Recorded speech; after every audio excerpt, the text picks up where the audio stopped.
In this video, we're going to go over creating an intro that's highly obscure and highly chromatic. Creating a chromatic and tonally obscure intro.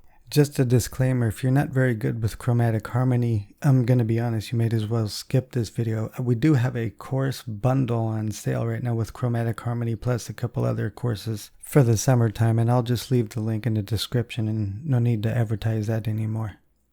By tonal obscurity, what I mean is this started to happen around the Romantic era. They would stop starting stuff on the tonic, for instance, and they would actually do a lot of wandering as an intro before they started their main theme.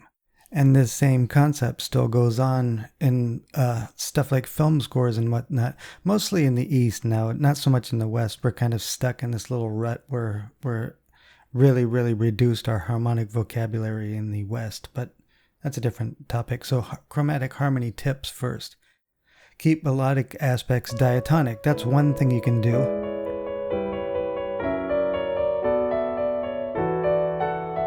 And the outside lines, don't make them very disjunct if it's highly chromatic.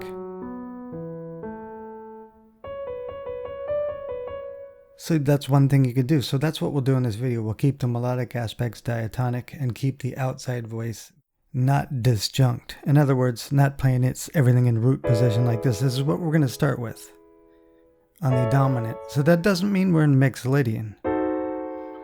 Don't assume that, because when we start wandering around like this, it's definitely not Mixolydian. But listen how disjunct this chord progression sounds when I just play everything in root position.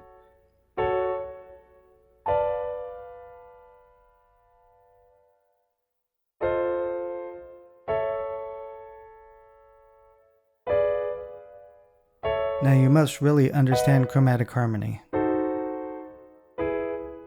So let's just take the F minor to the B half diminished. And let's say, how can we work that in a diatonic way to where it goes to that chord on the outside, keeping the melodic aspects diatonic?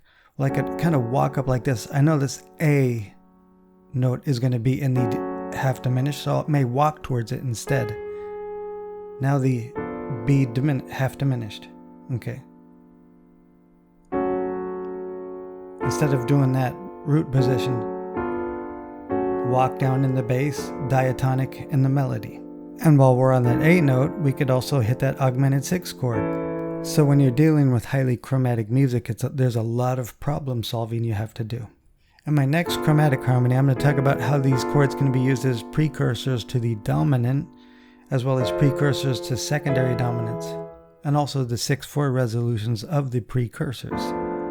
It's funny, I use the term 6/4, but I don't actually like using figured bass. I prefer to use slash chords for the inversion, in conjunction with Roman numerals. I actually had to move the keyboard a little bit so I could use the lower end, so I did hit stop for a second. Let's talk about a precursor to a secondary dominant. Just get a quick definition. The 5 of 2 in D would be either a B or a B7th. It doesn't really matter, it still works. This is why you need to know chromatic harmony. And we do have that chorus. So I could just do that diatonically and then use that secondary dominant, or use a chord that might go in between, which is the augmented 6 chord that would resolve to the B. So it's a precursor to the secondary dominant. So first, I'm going to come up with a harmonic scheme. I'm just going to do it simple like this, okay? From this progression, to make things diatonic up top, but still use the same chord scheme. May have to do inversion jumps.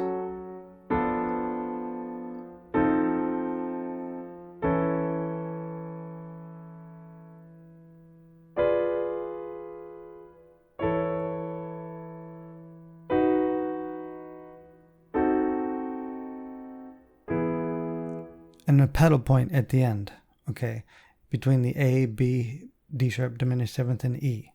So now I have a scheme. So I may start a phrase like this. Creating our intro.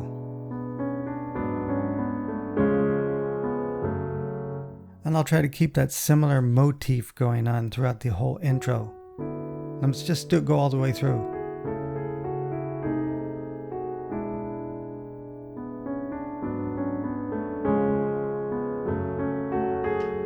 Good time for the pedal point is near the cadence.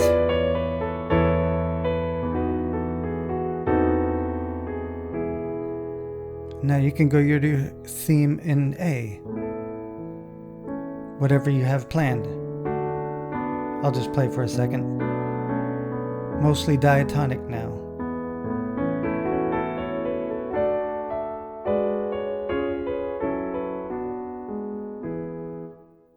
So there we have a tonally obscure intro that is using pure diatonicism on the top melody.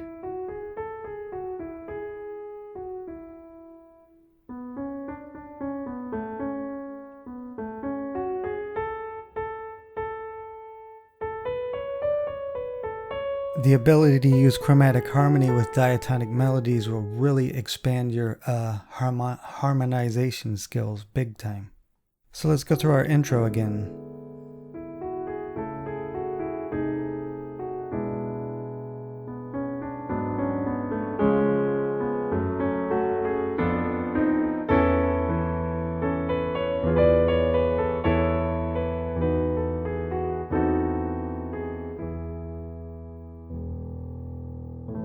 It's obscure because we're loitering just in the vicinity of A, but never quite really getting there. Let's play the outside voices.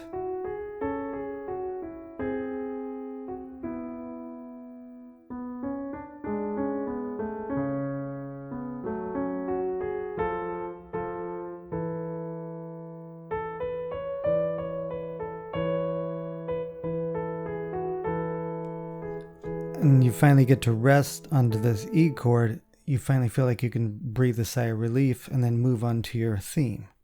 So there's a lot of total avoidance of complete and total resolution up until the very end.